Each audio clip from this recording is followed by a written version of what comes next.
grande abraço para você que escolheu a Band Mais para se manter muito bem informado nesse final de semana. E se existe uma coisa que a pandemia do novo coronavírus mudou, foi a relação interpessoal e por que até não dizer as relações dentro das organizações. Para nos ajudar a refletir sobre esse tema, nossa convidada de hoje é a psicóloga Marineide Aranha, da Universidade Presbiteriana Mackenzie, a quem nós já agradecemos por ter aceito o nosso convite. Obrigado, Marineide. É uma honra. E aqui comigo a jornalista Ingrid Lopes. Bom dia, Didi. Bom dia, Edson. Bom dia, Marineide. Bom, e como eu sou minoria, aqui deixo para a Didi as honras da casa. Marineide, explica pra gente a função da psicologia organizacional, já pra gente entender do que a gente vai falar aqui hoje. Certo, tá bem. Dentro da psicologia nós temos muitas vertentes. Antigamente a gente chamava isso de psicologia do trabalho, e a vertente nós cuidamos desde recrutamento e seleção, nós ajudamos no desenho da cultura de uma organização, de como esse desenho, essa cultura é compartilhada com os membros dessa organização. A gente ajuda facilitando políticas e práticas de gestão de pessoas que façam sentido para uma determinada organização. Também cuidamos do bem-estar emocional, social dos colaboradores. Então, nós somos facilitadores dentro da área de gestão de pessoas, principalmente. Quando a gente fala de psicólogo, a gente tem uma ideia antiga de que você vai no consultório do psicólogo, você fica deitado num divã, ele vai fazendo perguntas. Isso é só coisa de cinema, Marineide, ou não? É que as pessoas confundem psicologia clínica com psicologia. A psicologia, ela tem muitas vertentes. Você tem psicologia forense, você tem psicologia escolar, você tem psicologia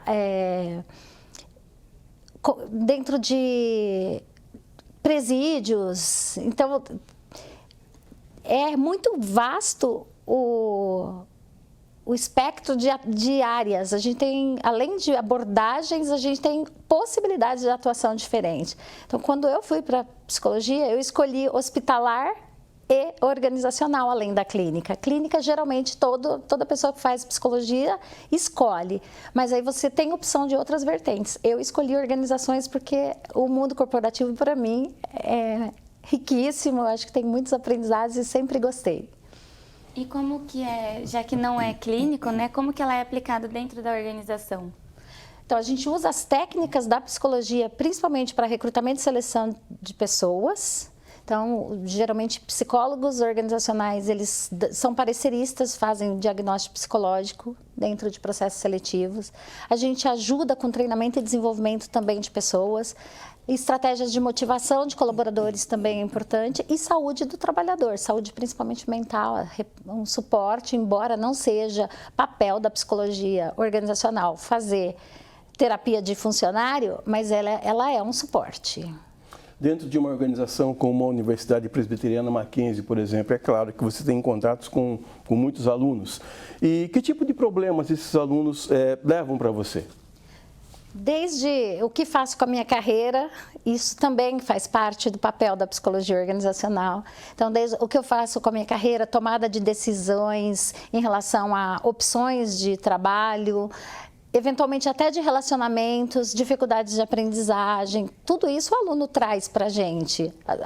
Eventualmente até problemas pessoais, déficits de atenção, a gente tem suporte. Hoje, inclusive a parte de inclusão dentro da universidade, a gente tem que ter apoio para alunos que têm, por exemplo, uma dislexia, um déficit de atenção. Os profissionais da psicologia, que são professores, eles são uma rede de apoio para esses alunos também. E você percebeu, depois da pandemia, uma demanda maior por atendimento ou uma preocupação maior da organização, ou até mesmo das organizações no geral, né? Ou até mesmo na universidade? Eu percebo uma demanda maior de todo mundo, tanto de profissionais como de professores. Eu acho que o desgaste emocional da pandemia é perceptível para todos. Eu acho que algumas coisas elas são reaprendizados. Eu acho que as pessoas saíram de uma rotina, entraram num período de pelo menos 2 anos de alto estresse. E hoje, para devolver ao estado anterior, as pessoas não estão ainda naquilo que elas eram anteriormente e nem estão no mesmo ponto em relação à questão social.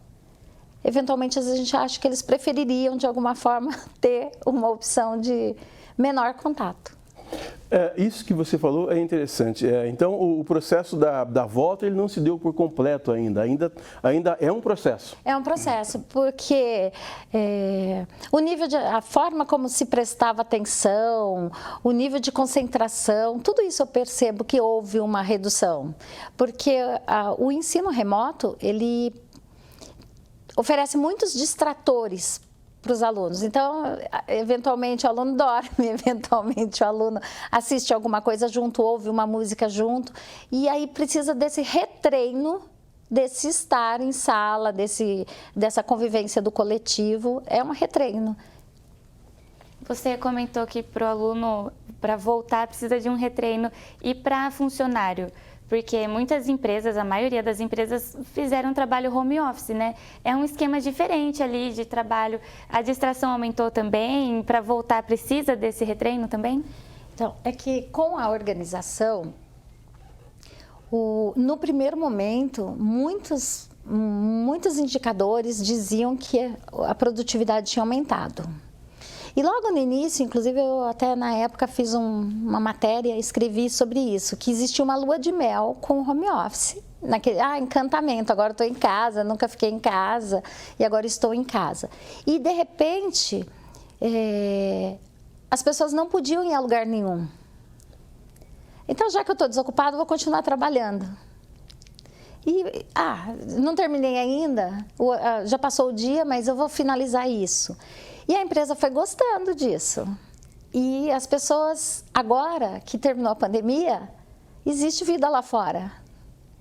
Então, isso também as empresas estão sentindo nesse momento o impacto. E as áreas de gestão de pessoas, elas têm que pensar alternativas para que as pessoas também, elas, estando dentro de casa, elas não tenham essa obrigação de um full-time online. Porque o ganho de se viver fora do horário de trabalho, para a própria produtividade, é importante. Então, não adianta você esgotar um funcionário e levá-lo ao limite e depois ele vai cair numa improdutividade por exaustão.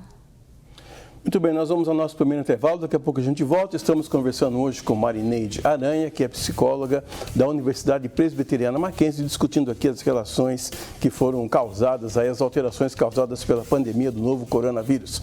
A gente volta já já.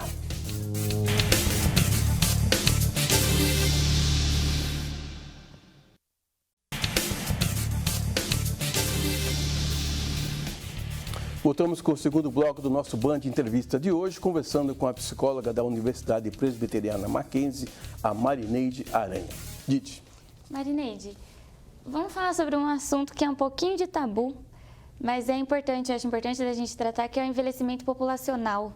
As entidades estão prontas para isso? A gente precisa de um acompanhamento para preparar as organizações ou para preparar até as pessoas que estão envelhecendo?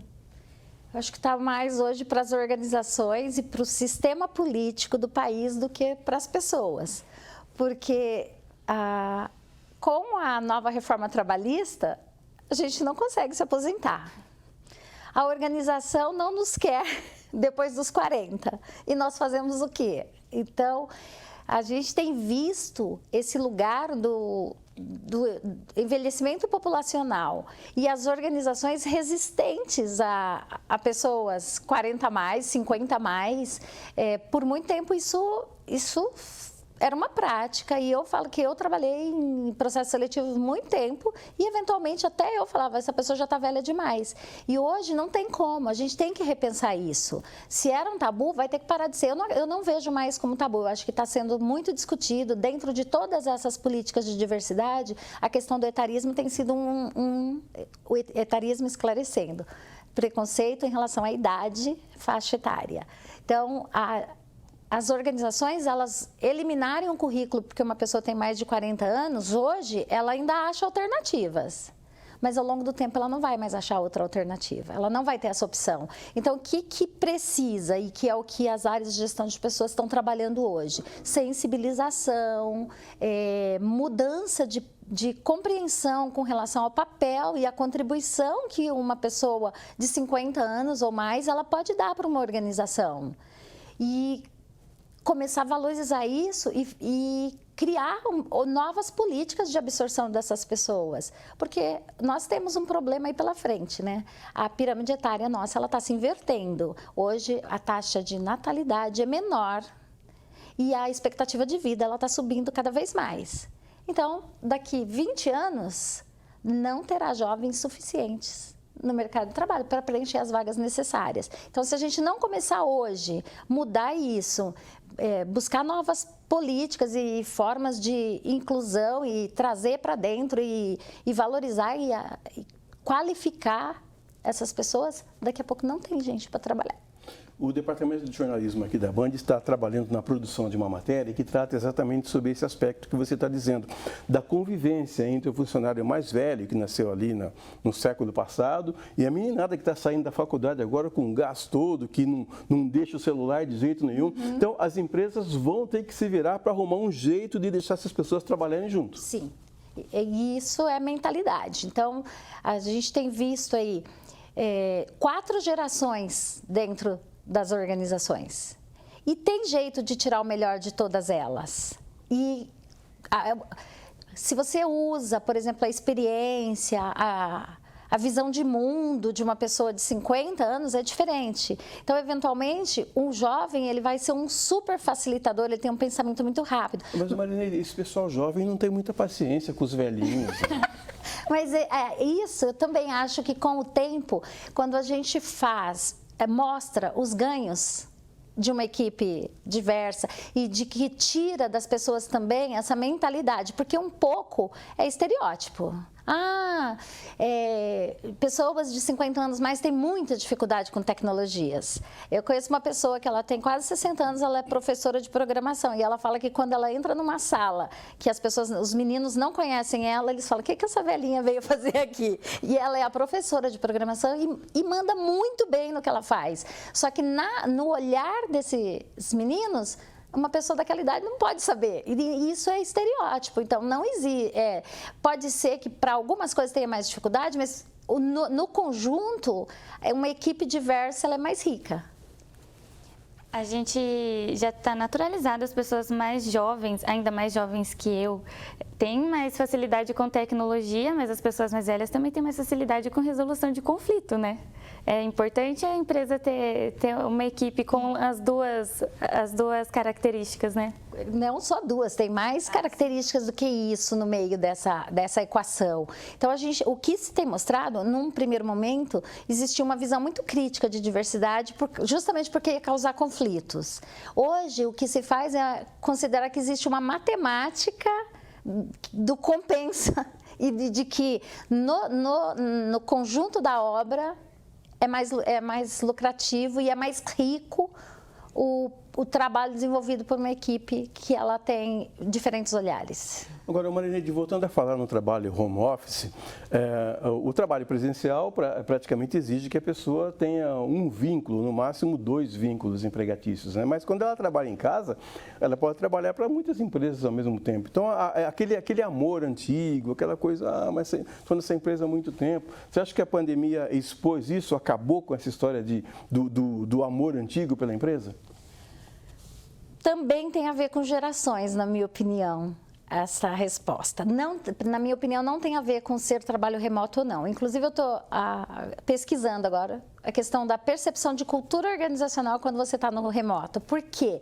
Porque esse afeto que a gente tem com as organizações, eles têm a ver com essa identidade que você acaba incorporando da organização. Você não fala mais eu, você fala nós, nada. Então, nós conseguimos, nós conquistamos nosso escritório, nossa empresa é linda. Então, você incorpora os símbolos, o visual, tudo de uma organização comunica de quem ela é. E aí essa questão, na minha opinião, essa fidelidade, ela tem muito a ver com essa identificação de uma cultura forte. E algumas empresas, elas conseguem te dar esse senso de identidade mesmo no home office. E é essa a preocupação hoje, de que você consiga transmitir uma cultura, uma forma, os valores de uma organização, independente de se a pessoa está dentro da empresa fisicamente ou se ela está em casa. Agora, o que você está colocando de vários vínculos não é para todo o trabalho home office, porque quando você tem um vínculo CLT de 40 horas semanais, dificilmente você consegue conciliar esse trabalho com uma outra empresa. Isso acontece no caso de prestação de serviços, que aí é o vínculo mais fragilizado, você é contratado por demanda. Aí sim, você 2, 3, até mais empresas você vai fazer. E aí você é muito pouco de uma ou de outra, inclusive a gente fala que existe as empresas roubam muito o funcionário da outra empresa, quando você tem esse tipo de vínculo que não tem esse apego à empresa, você não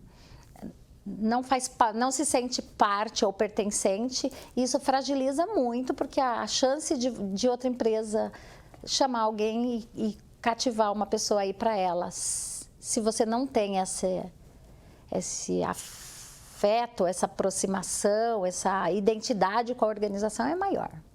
Muito bem, nós vamos então a mais um intervalo, daqui a pouco a gente volta, hoje conversando no Band Entrevista com a psicóloga Marineide Aranha, da Universidade Presbiteriana Mackenzie. A gente volta já.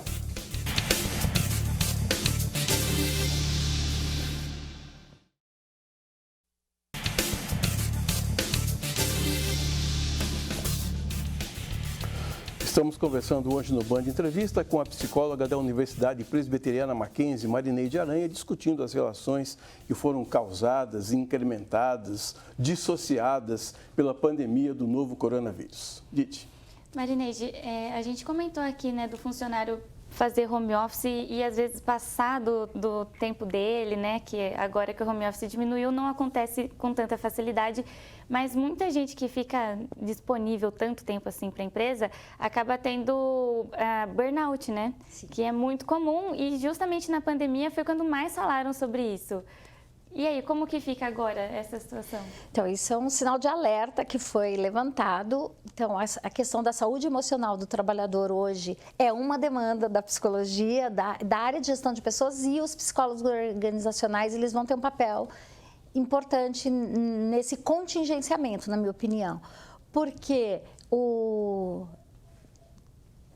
contexto todo da pandemia, ele acentuou algo que já existia. Então, um cenário, por exemplo, de desemprego que a gente tinha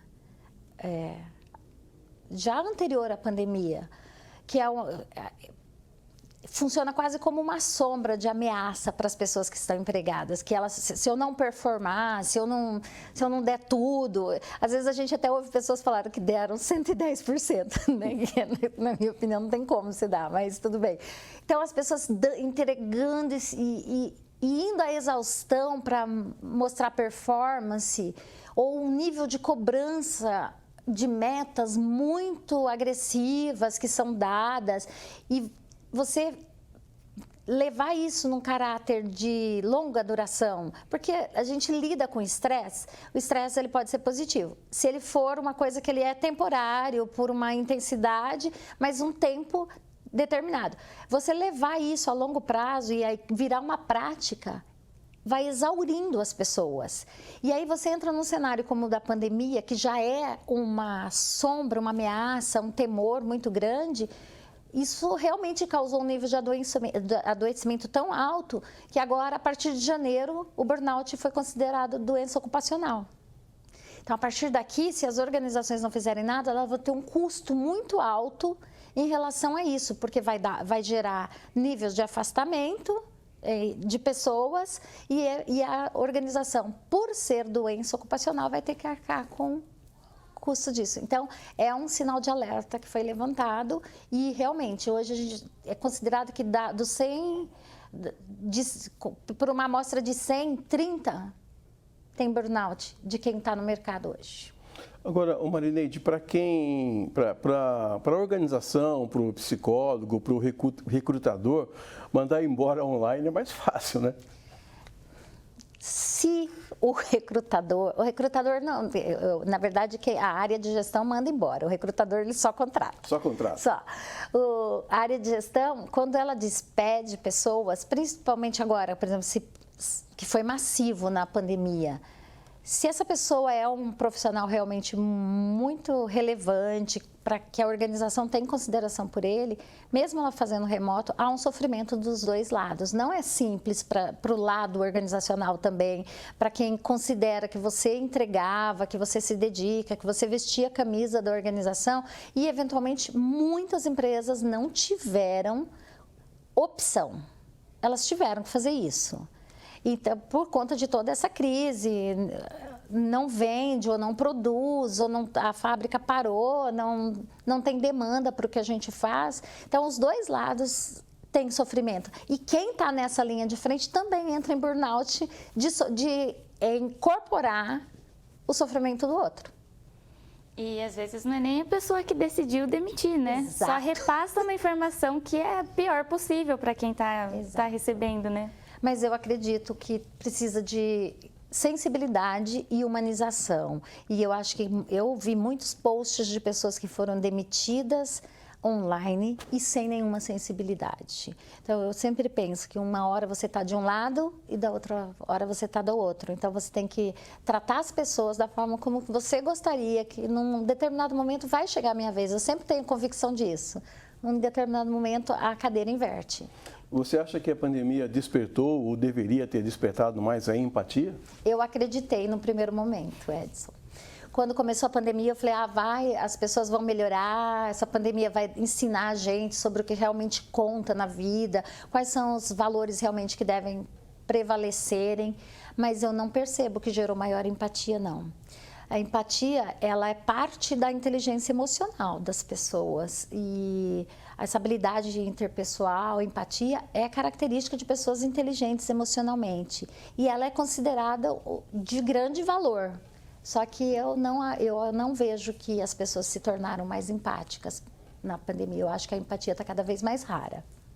A empatia, eu vejo que em alguns casos as pessoas romantizam como se fosse a pessoa que é empática, como se ela se fizesse de boazinha. E na verdade não é isso, né? É saber conviver, se colocar no lugar da outra pessoa. Para o trabalho eu vejo que isso é essencial nas relações do dia a dia. É muito tempo junto para você não conseguir se colocar no lugar da outra pessoa, né? E empatia, por exemplo, eu não deixo de demitir uma pessoa porque eu sou empática. Eu só não vou fazer isso de uma forma agressiva, eu vou fazer isso de uma forma muito assertiva, com uma argumentação de respeito, consideração, da forma como se fosse o meu momento eu gostasse que fizesse comigo. Isso é diferente de, o que ela vai fazer? Tem horas que se a gente entrar nesse lugar, a empatia ela acaba atrapalhando você de executar aquilo para que você está posto. Mas, para mim, sempre existe a possibilidade de você fazer isso com respeito e não ferindo os próprios valores da organização, que a gente fala que faz parte de uma cultura, então nós vamos fazer da forma como nós pregamos para você o tempo todo. Até porque a gente fala que as empresas, a marca de uma empresa, ela tem a ver com como ela trata, inclusive no desligamento, uma pessoa. Porque numa rede social, quando você conta uma história de uma empresa que não foi nem um pouco humana no desligamento, você está avisando para o outro candidato, olha como eles são. Não adianta eles falarem que a cultura deles é assim e na hora que é para realmente tomar uma decisão, não se fundamenta nos valores que eles declaram. Isso enfraquece a empresa como marca empregadora também. E essa é uma outra coisa que a gente zela dentro de gestão de pessoas. No momento em que está todo mundo estressado, vou deixar você com 30 segundos para você deixar uma mensagem final aqui para os nossos telespectadores.